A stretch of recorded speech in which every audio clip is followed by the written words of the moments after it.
and this is coming down because you got pressure on both sides. It does, the pressures somewhat do equal out. I don't know, I'll have to look at that and see if that's a cause. That's a good question.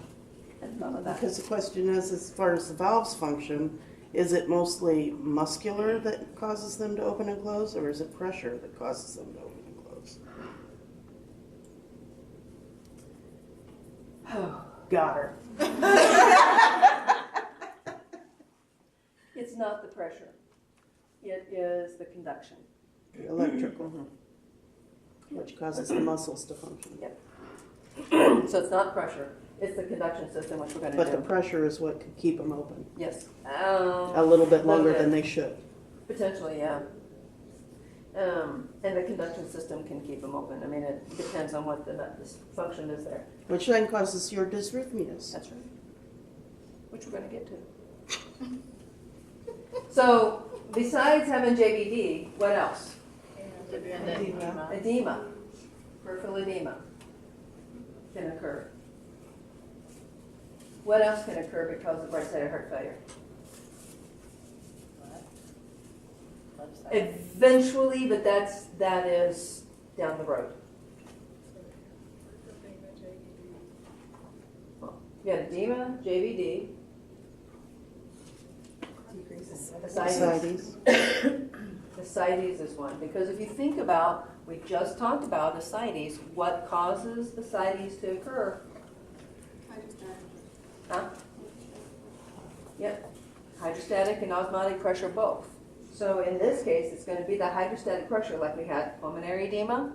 You're going to have it. That's where you get the edema, is that increase in the hydrostatic pressure. Somebody who has right-sided heart failure long enough will get the ascites. I've seen it a couple of times in the last few years. So that's also one of the signs and symptoms of right-sided heart failure. I will tell you, you don't see that diagnosis very often on a patient going into the hospital. Typically, they just say heart failure. And it's because it's typically the left side. But when you see somebody with right-sided heart failure, you got to think about what does that look like. And can it eventually lead to left side? It can. But majority of the time, it's the stuff that's going to happen here that's going to cause more problems before it ever gets to there. Can the left lead to the right? No. Yes. Yes. Because if they have left-sided heart failure long enough, think about it, backs up in the lungs, where's it going to go from there? Back up into the right side. So left side can lead to right-sided failure.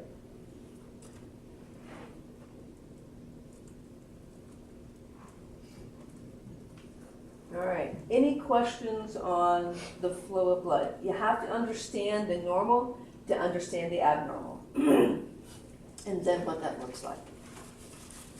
Are you going to have, what's the number one symptom when you assess a patient? Number one symptom that they complain of in left-sided failure?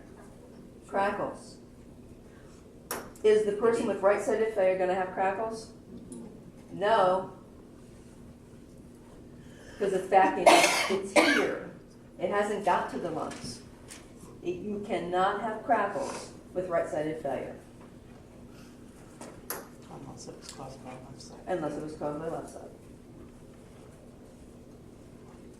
You understand that?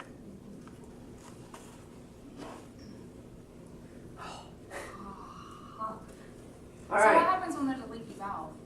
Like my son has a leaky mitral valve, and what? What's that also known as? I don't know, he has hypertrophic cardiomyopathy and a leaky mitral valve. Hypertrophic cardiomyopathy and a leaky valve. Yes. What does that mean to you? That means that one side of the heart is thicker than the other? Yes. Typically the left side because it's a mitral valve. Right. So when it leaks, What does that mean? Think about that. If the blood is flowing from here to here, what's going to happen when this leaks? well, it's going to square. Go back up. This is also known as regurgitation. Leaky valve is also known as regurgitation. So his blood is backing up to here. And with having the cardiomyopathy, any blood that's getting down here is having a hard time to get out here because So kind of it can't, it's not pumping very well. So it stays here, and eventually it will back up. You asked, I'm sorry. No, it's okay. I'm kind of going through the people and picturing it in my head. Thanks for sharing. We just did a whole stress test for Riley this week, so. How old is he? He is 14, but he had it, well, he was on ADHD medicine, so you know, you have to go in every 6 months to get your blood pressure. Well, we went to his blood pressure one time and it was 200, over 140, and his pulse was like 140 something. So they immediately sent him down to get an EKG. We were at Riley 2 days later, and we've been dealing with this for like 4 years. Wow. Yeah. And then he finally did the stress test this week. So for him, what did they tell you? What did he tell me? What did they tell you as far as his activity level? He has been, since he's been diagnosed, he has been on no, school sports. Right. He can't do anything that is real. He has to be able to stop when he needs to stop. Mm-hmm. So, but he did just release him after since he was 8, he just released him to be able to play. He's getting better since we took him off his medicine. Good. So he doesn't know for sure if he has the hypertrophic cardiomyopathy or if it's athlete's heart. So Oh. we're still keeping him on a beta blocker, and Yeah. then so after all these years of sports, he's got to be able to rest. Now it's hey, he can do whatever he wants. So he's like, okay, I want to play baseball, I want to play football, I want to do soccer. Teach him how to count his pulse. Teach him how to count his pulse. And make sure that he understands if it feels fast, sit.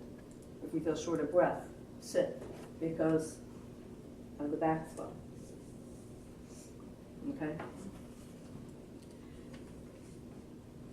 There's something else out here that can cause left-sided heart failure. What's over here in the body that can cause left-sided heart failure? I don't want to forget this. Back up of fluid, yeah. Just an extra amount of fluid can cause failure.